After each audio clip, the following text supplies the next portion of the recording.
Tiago 2, 14 a 26, o tema é os frutos da salvação. Esta passagem, especialmente Tiago, toda a epístola de Tiago, mas especialmente essa passagem causou uma séria controvérsia entre os reformados, especialmente essa passagem levou Lutero a dizer que Tiago é uma epístola de palha. Isto porque, como eu já expliquei lá na introdução, a revelação ela é progressiva, né? A gente não entende, todo mundo não entendeu a revelação, a Bíblia de uma vez, então a gente não pode nem culpar Lutero, embora ele tenha recebido muita luz, muita revelação, porque a Bíblia, conforme 1 Coríntios capítulo 2, ela não depende só da inteligência, certo? Lutero era um homem de mente brilhante, mas não basta ter a mente brilhante, né? É preciso receber a iluminação do Espírito Santo. Então é por isso que os reformadores não fizeram uma reforma completa, né? Até hoje a maioria das igrejas reformadas tem muito da igreja católica, né? É o que os reformadores não reformaram. Mas à medida que o tempo foi passando, né, as denominações aproveitaram o trabalho dos reformadores, né, porque o trabalho do crente, do servo de Deus não é em vão. Então, o trabalho dos reformadores foram muito bem aproveitado, mas precisou fazer algumas outras reformas. Até hoje, a igreja está precisando de reforma, né? Aliás, nunca precisou tanto de reforma como hoje, né? Haja vista a confusão que faz os pentecostais e os neopentecostais, né? Parece que eles não estão lendo a mesma Bíblia que nós.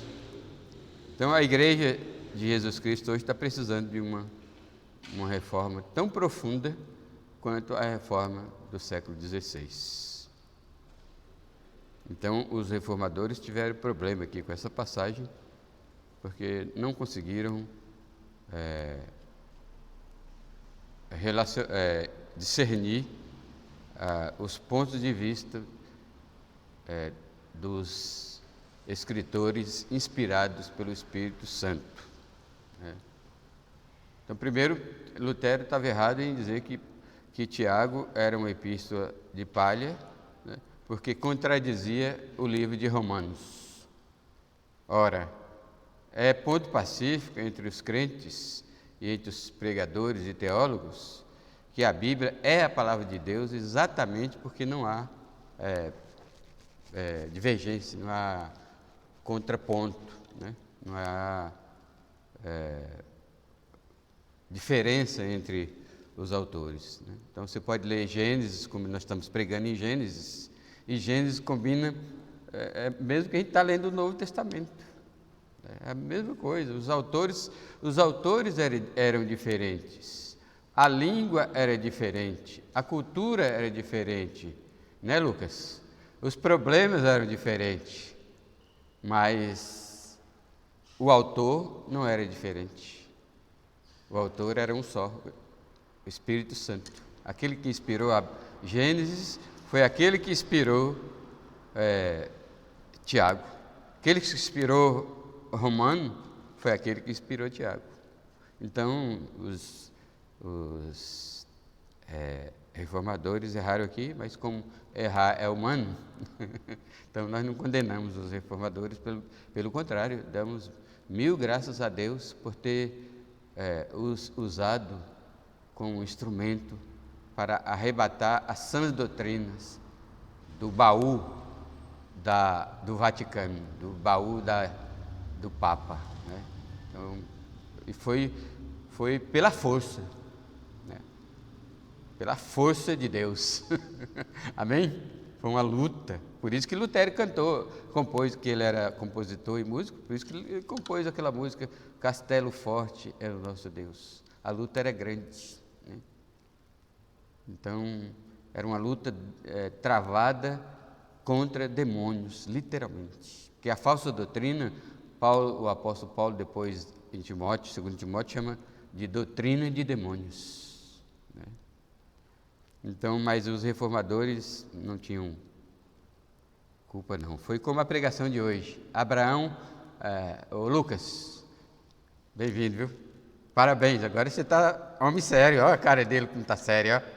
Agora Lucas entrou para o hall dos homens casados, né, Lucas? Parabéns, Deus lhe abençoe, né, e continue abençoando. Aí, sabia que Abraão não obedeceu Deus 100%? Hoje de manhã. Ele trouxe Ló, era para deixar a família, as parentelas, ele trouxe Ló e se deu mal, parcialmente mal, porque Deus tinha um plano de usar Abraão. Quando Deus escolhe um homem, mesmo que aquele homem não queira, ele vai ser um instrumento de Deus, querendo ou não querendo. Abraão errou, Deus trouxe o devido castigo, a devida punição, a devida disciplina para o seu... Porque os filhos de Deus, Deus traz a disciplina. Eu nem uso castigo, né? A palavra, nem a Bíblia usa a palavra castigo, né?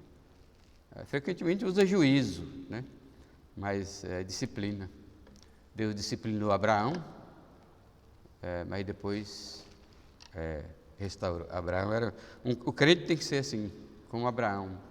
Pode até errar, mas tem que ser humilde para acertar, para voltar aos caminhos de Deus novamente. Aí Abraão voltou aos caminhos de Deus e deu no que deu, né? Aqui estamos, né, louvando a Deus em nome de um descendente de Abraão que abençoou todas as famílias da terra, o nosso Senhor e Salvador Jesus Cristo.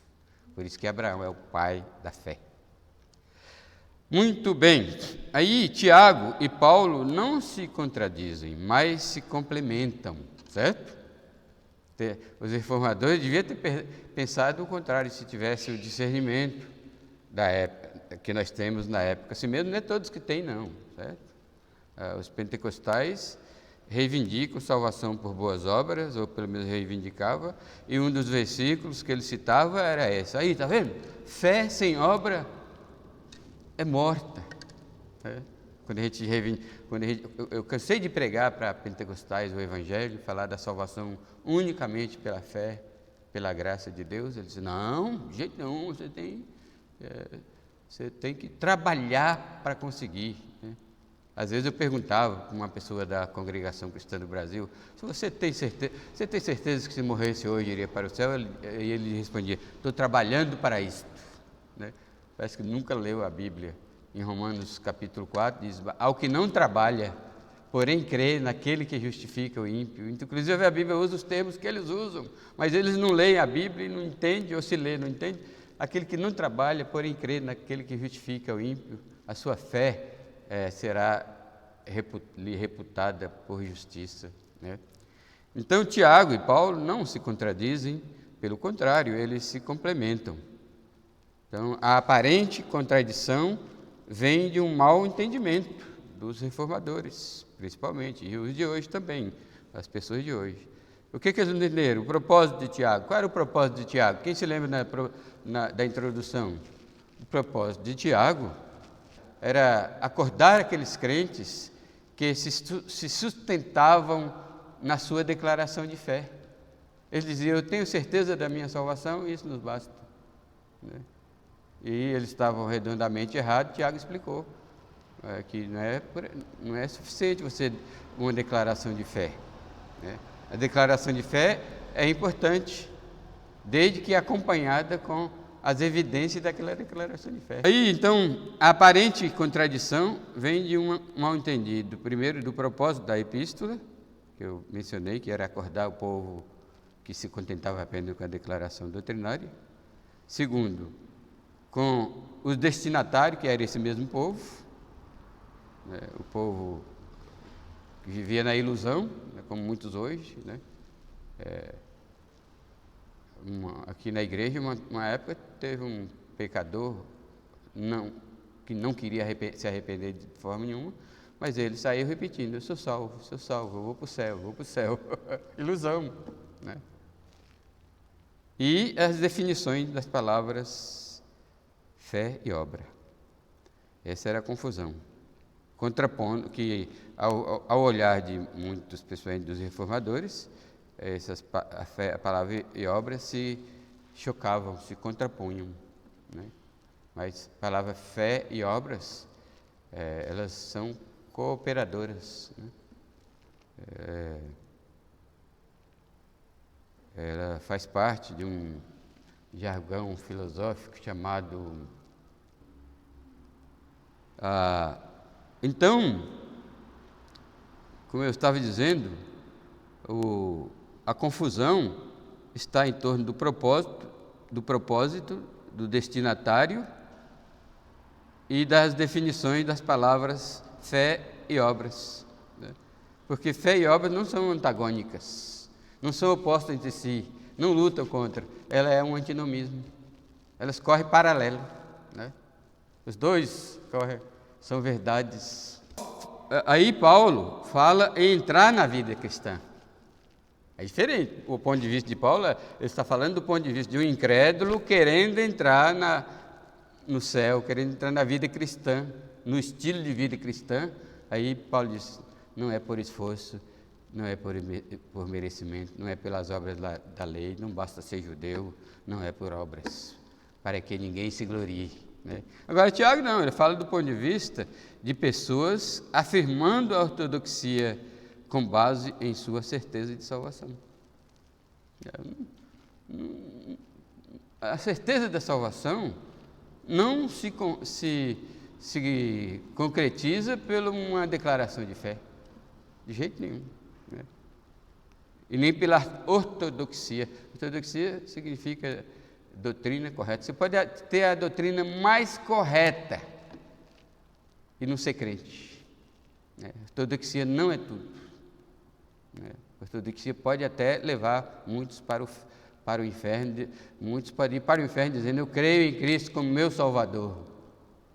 É brincadeira essa declaração que eu estou fazendo agora, né? Isso balança vocês.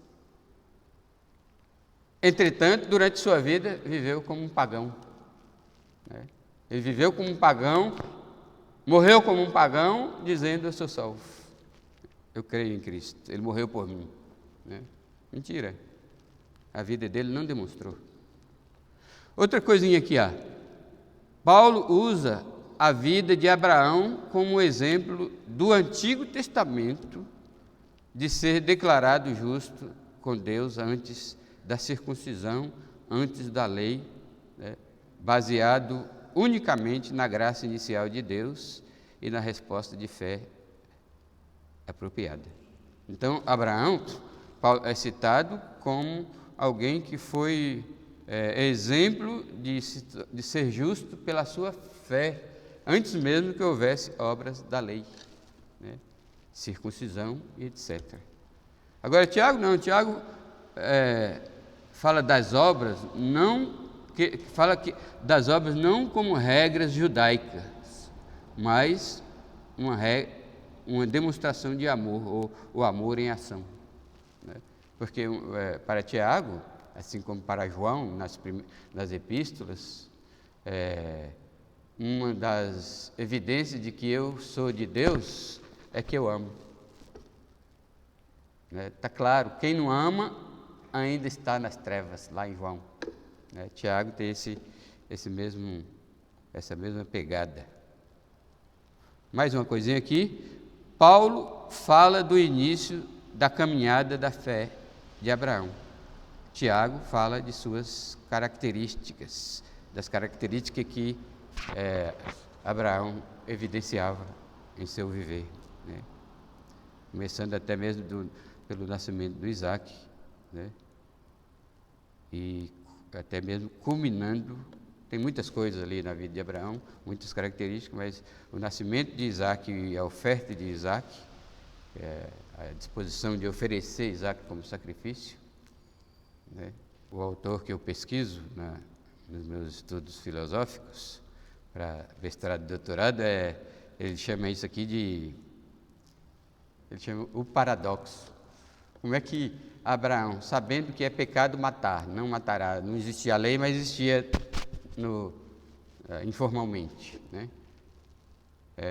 Só porque é Deus que fala para matar o filho, aí os filósofos chamam isso de suspensão ética, suspensão da ética. Ele ignora a ética para obedecer a Deus. É bonito demais. Ele escreveu um livro, Kierkegaard, escreveu um livro chamado Com Temor e Tremor. Se você puder ler esse livro é interessante. Onde ele conta a história de Abraão. O paradoxo. Então aí, tendo dito isso, eu vou dizer que há diferença entre fé e obras. E a gente tem que saber a diferença a gente tem que saber a diferença, discernir a diferença de fé ou obras e fé e obras. Então a gente precisa destacar que não é apenas fé sem obras que está morta, mas também as obras sem fé estão mortas. Por isso que não é uma fé e obra, não são dois inimigos, são amigos. Então não é fé ou obras para a salvação, é fé e obras. É diferente, né, Maria? São duas conjunções, uma aditiva e outra adversativa. Então, ou um ou outro. Inclusive esse autor também escreve um livro chamado Ou um ou outro, a alternativa. O autor que pesquisa. Então esta passagem é um incentivo à fé ativa, é uma passagem sobre a certeza da salvação demonstrada pelo estilo de vida. A certeza é uma verdade bíblica, mas apenas em conexão com a semelhança diária com Cristo. Se você não vive uma semelhança diariamente como Cristo vivia, então a sua certeza de salvação é em vão, é ilusão, né? Mas a certeza da salvação é bíblica, está lá, essas coisas vos escrevi, 1 João 5,13, para que saibais que tendes a vida eterna. E o testemunho é este, que Deus nos deu a vida eterna, e esta vida está no seu Filho. Quem tem o Filho tem a vida, e João já colocou os dois juntos. Quem tem o Filho tem a vida, quem não tem o Filho não tem a vida. No começo do meu ministério, eu trabalhei junto com o pastor Max, e nós íamos evangelizar junto, e quando chegava nessa hora de explicar a fé, ele pegava uma nota de R$100, né, e colocava dentro de um livro e falava para a pessoa: você quer esse livro? Não, você quer a nota de R$100? Para você querer a nota de R$100, obter a nota de R$100, você tem que pegar esse livro, porque o livro tem a nota de R$100, né? A nota de R$100 está dentro do livro. Então, aí, nesse caso, João já emendou tudo, né? Porque ter certeza de salvação é ter Jesus. E quem tem Jesus, a vida de Jesus é vivida dentro de nós, por nós. Por isso que Paulo disse, para mim o viver é Cristo. Mas também ele disse, já não vivo eu, mas Cristo vive em mim. Amém? Essa figurinha aqui está dizendo assim, o homem deu uma Bíblia de presente. Você sabe, às vezes eu não paro para explicar a figurinha, eu espero que vocês saibam interpretar, né? Fica um tempão aqui para vocês interpretar a figurinha. Ele deu uma Bíblia de presente para alguém e a pessoa disse, moço, obrigado por este livro, mas eu posso ler este também? É uma charge, né? Porque o livro mais lido é a sua vida. As pessoas leem mais sua vida do que a Bíblia. Você pode dar uma Bíblia de presente, amém. Graças a Deus, dê uma Bíblia de presente. Mas ao dar a Bíblia presente, a pessoa está olhando para você. Ele nem está olhando para a Bíblia, principalmente porque ele não tem interesse ainda. O descrente não tem interesse nenhum na Bíblia. Para o descrente, a Bíblia é um enigma a ser decifrado. Então, enigma, ninguém se interessa, desanima. Você dá uma Bíblia para uma pessoa, mas ele está olhando para você. Né? Tá certo? Então, a figurinha aqui interpretou muito bem. Então, a mensagem para hoje, eu só tenho 30 minutos para fazer a pregação. Então, a mensagem para hoje é: as obras são frutos e não meio de salvação. Para você afirmar que tem certeza de sua salvação, você deve apresentar evidência de uma verdadeira transformação de vida. Por isso que Jesus disse para Nicodemos: se alguém não nascer de novo, não pode ver o reino de Deus. E o primeiro ponto dessa pregação é: se você não quer viver uma vida de ilusão, verifique suas obras, pois elas evidenciam a necessidade de uma certeza sólida de salvação. Então, a certeza da salvação só será sólida se for evidenciada por suas obras. Aqui não fala de obras como doar alimento, certo? Doar dinheiro. Essas obras aqui são frutos que partem de dentro de nós. É a maneira da gente responder às pessoas, a maneira da gente julgar as pessoas, a maneira da gente servir as pessoas, né? A maneira da gente reagir às tentações e às provações. A maneira é viver uma vida santa, né? Às vezes a gente dá uma cesta de alimento, mas não vive uma vida santa. Às vezes a gente dá o dízimo, mas não vive uma vida santa, né?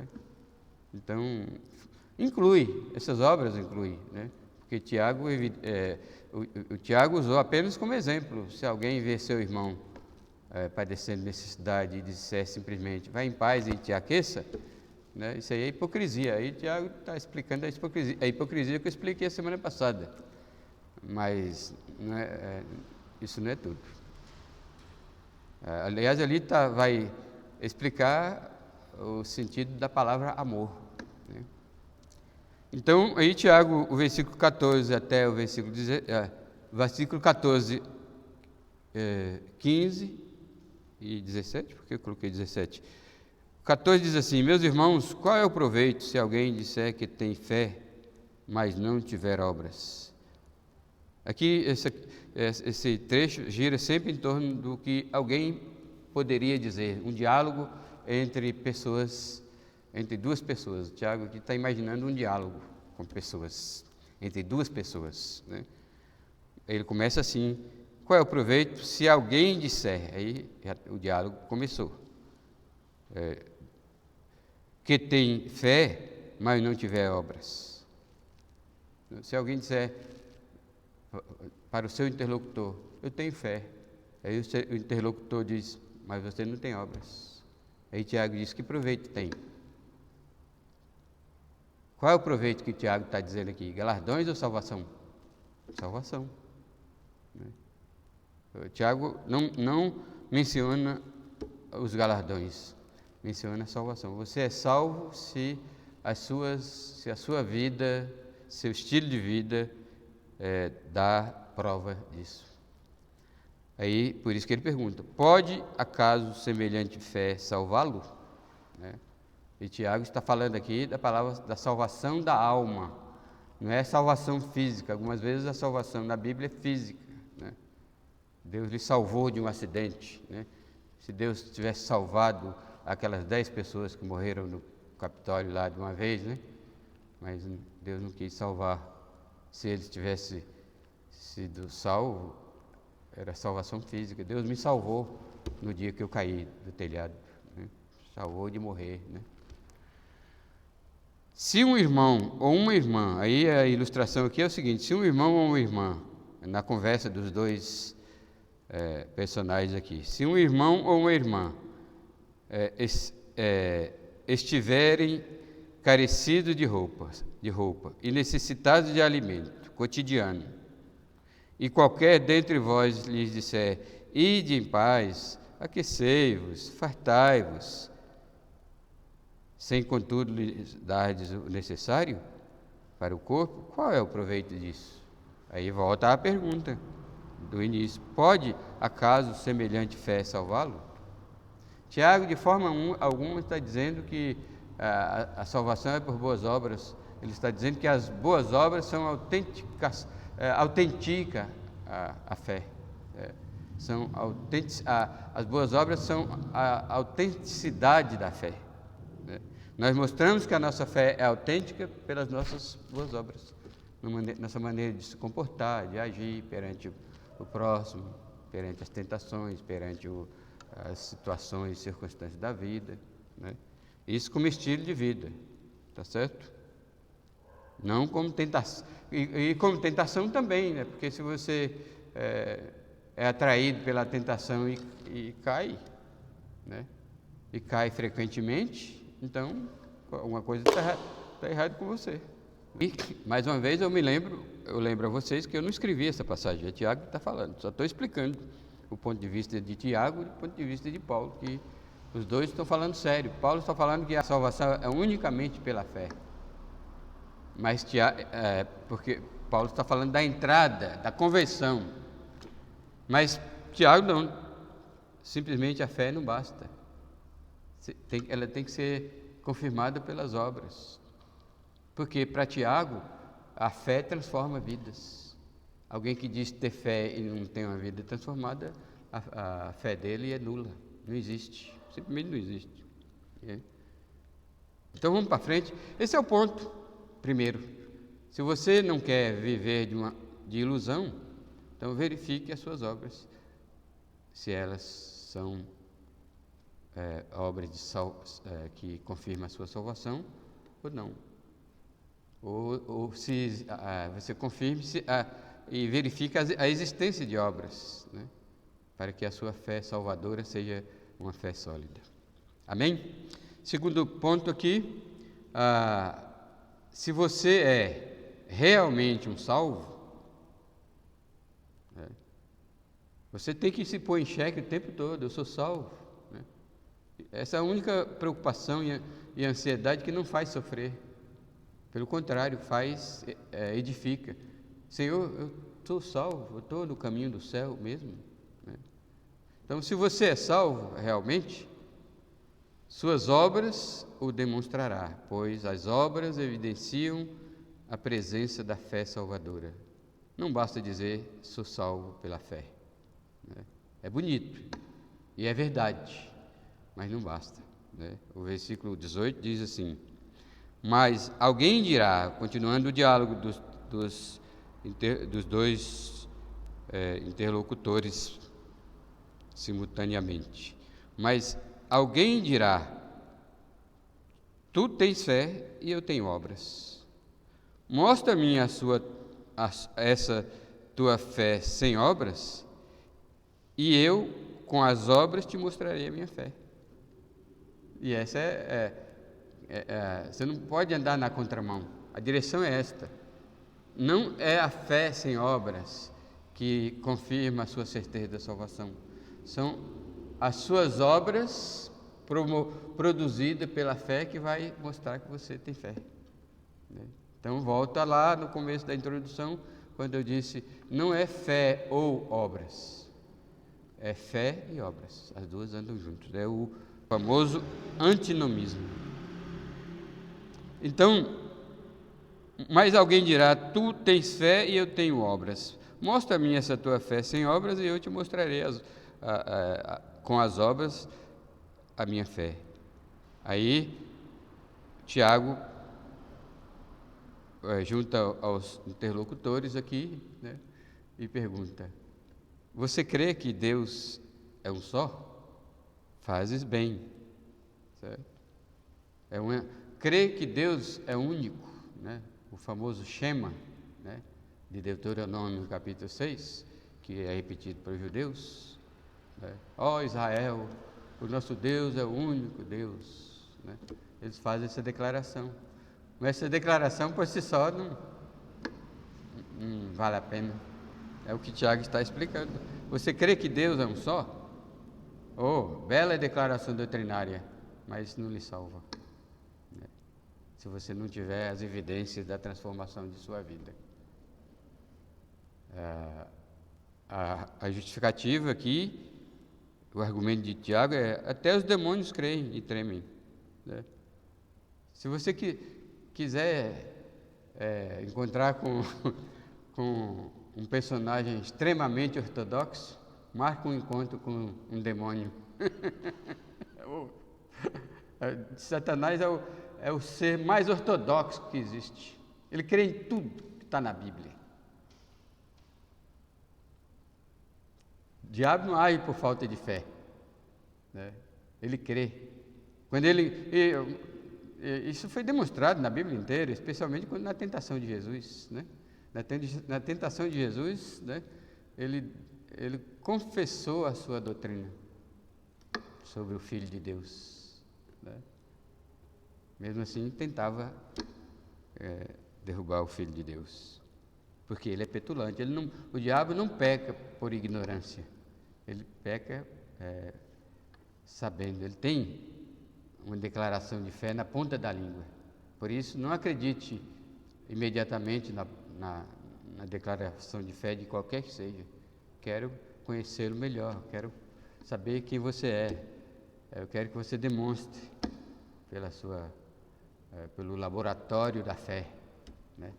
O crente vive constantemente num laboratório, testando a sua própria fé, né?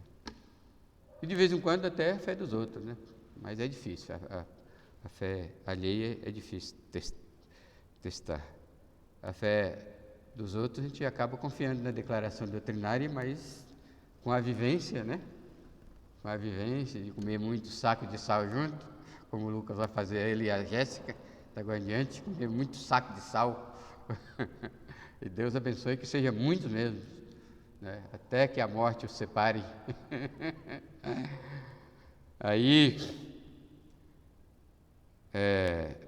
os demônios também têm declaração de fé, entretanto, não se tem notícia que qualquer demônio tem chance de salvação, né?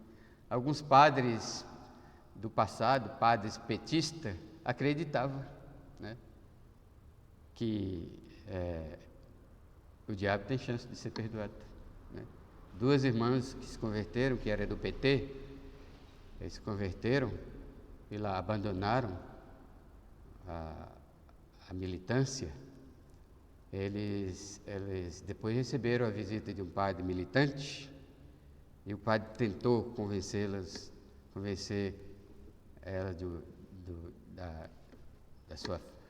dissuadi-los da fé. Acontece que essa irmã nova convertida estava também recebendo uma visita de uma irmã com mais tempo na fé. E as duas juntaram e deram uma lavada nesse padre petista, que no começo os padres eram tudo do PT, né? Aí ele saiu soltando fumaça. Não conseguiu, ela deu um banho de Bíblia nele, né? Aí depois ele escreveu uma carta, pena que eu não tirei cópia dessa carta, escreveu uma carta para elas dizendo: no final, até o diabo será perdoado. Que é o chamado, uma doutrina que não é seguida por todos os católicos, não. Eu descobri recentemente conversando com um católico. Chama-se universalismo. O universalismo acredita que até o diabo tem chance de ser perdoado. Tem chance não, que no fim dos tempos, na escatologia católica, né? Católica universalista, no fim dos tempos toda a humanidade será perdoada, porque Deus é um Deus de amor, Ele criou o ser humano e Ele não vai mandar ninguém para o inferno. Toda a humanidade será absolvida. Universalismo. Mas não é assim que a Bíblia ensina. Aí, o versículo 19, né? Crês tu que Deus é um só? Fazes bem, até os demônios creem e tremem. Então, meus irmãos, aí você tem que fazer uma autoanálise, verificar se há obras em sua vida diária, em seu estilo de vida, que confirma que você é salvo. Do contrário, você está sendo iludido por você mesmo e talvez por sua religião. Uma das coisas que mais ilude as pessoas é a religião. Certo? A pessoa religiosa, ele vai sendo cozido igual se cozia o sapo. Né? Vai devagarzinho, quando ele vai pensando que a sua religião salva, e quando morre vai para o inferno. Então não vale a pena a ilusão. Se você é salvo, suas obras vão dizer. E, por último, a fé de Abraão produziu as obras, do contrário, sua fé seria vazia, e desta forma ele não seria justificado diante de Deus. Aí você também, eu também, né? A fé produz as obras, esse é o ponto. Porque você disse, eu tenho fé, mas não tem obras, então você não tem fé de jeito nenhum. Porque a fé, as obras, produz os frutos, e os frutos são as obras. Certo? Por isso que Paulo diz, pela graça sois salvos, mediante a fé. Isto não vem de vós, é dom de Deus, não vem das obras, para que ninguém se glorie. Aí o versículo 10 diz, mas pois somos feituras dele, criados em Cristo Jesus para as boas obras, as quais Deus preparou desde a eternidade, né, para que andássemos nela. Que não são exatamente obras filantrópicas que os incrédulos têm capacidade de fazer. Né? Isso nós podemos deparar dos três discípulos voluntários de Jesus. Né? Um deles disseram, Senhor, seguir-te-ei, mas primeiro deixa eu sepultar o meu pai. Uma boa atitude de um filho, uma boa obra. Né? Mas isso aí qualquer filho faz. Hoje em dia não, né? Hoje em dia os filhos estão abandonando os pais na velhice. Né? Mas na época de Jesus, que a ética ainda prevalecia, qualquer um fazia. Aí Jesus disse, não, deixa os mortos sepultar os seus mortos, quanto a ti, vem, segue-me.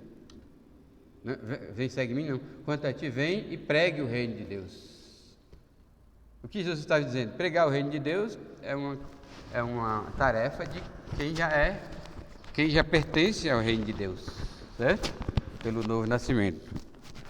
Mas sepultar os mortos, não. Mesmo a pessoa não pertencendo ao reino de Deus, pode fazer.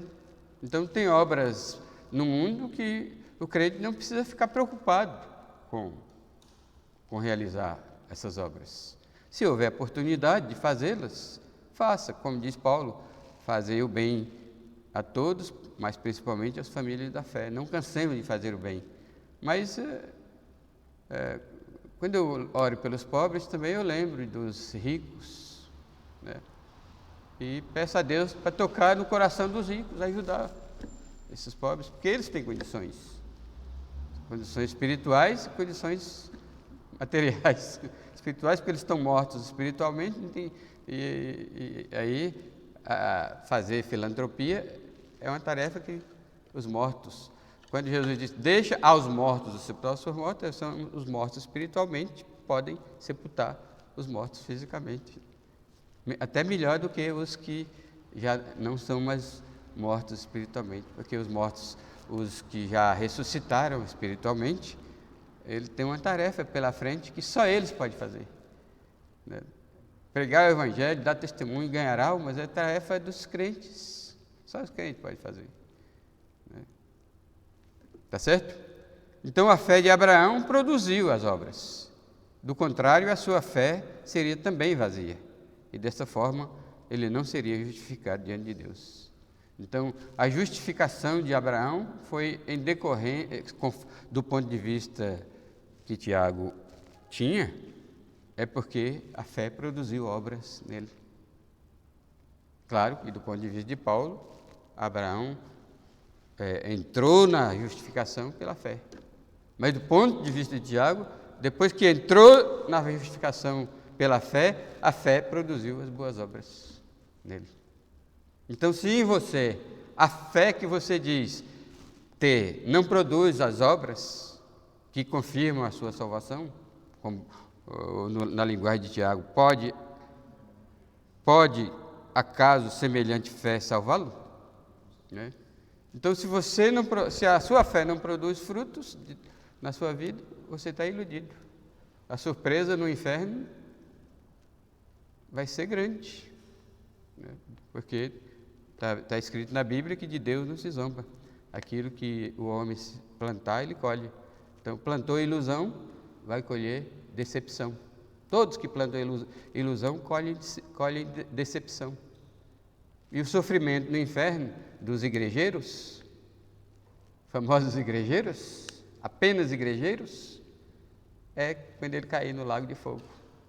Não sabia. Zero. E, nas considerações finais aqui, eu quero dizer para você o seguinte: a declaração de fé de uma pessoa é importante, mas tão somente depois de comprovada pelo seu fruto de vida dentro da semelhança de Cristo. Nós fomos chamados, a fé nos leva para dentro de Cristo, e Cristo para dentro de nós. É inevitável que Cristo viva a vida dele em nós. Qualquer divergência nesse sentido é mera ilusão. E por causa da limitação da igreja em discernir quem é quem, temos de aceitar estas pessoas pelo seu depoimento acerca de sua salvação. Porque as igrejas, principalmente aquelas apressadas em acumular membros, né, aceitam as pessoas pelo seu depoimento, muitas vezes. Mas eu disse depoimento e não testemunho, porque testemunho é o que a pessoa demonstra ao longo de sua vida, tá certo? Então as igrejas recebem as pessoas, os novos convertidos, pelo seu depoimento, sua declaração de fé, né? Ele é batizado e se torna membro da igreja, e ao longo da sua vida na igreja vai mostrando quem é quem. E saiba que dessa experiência eu tenho demais, nos 42 anos de ministério que eu vou fazer agora em agosto, né? Então, nesses 42 anos que eu pastorei a igreja, eu tenho visto, né, pessoas declararem: eu sou salvo aqui, e no decorrer da vida cristã, a gente observar que não é nada daquilo. Ele não sofreu uma mudança do coração, a fé não transformou a vida deles. Amém, meus irmãos? Então procure verificar isso, né? E resolva se você puder, porque isso é um trabalho de Deus, né? Muita gente vai viver na ilusão até a morte, porque Deus não esclareceu ele, né? Porque Deus não esclarece todo mundo. O discernimento, a iluminação não é para todos, é só para os eleitos. Se você é eleito, Deus não vai deixar você morrer na ilusão. Uma hora dessa você vai tropeçar, não sou salvo, né? Porque às vezes a gente lembra de uma coisa quando tropeça, né? Os antigos usavam muito esse método, né? Esquecia, né? Mas às vezes, ou então por um latido de cachorro, né?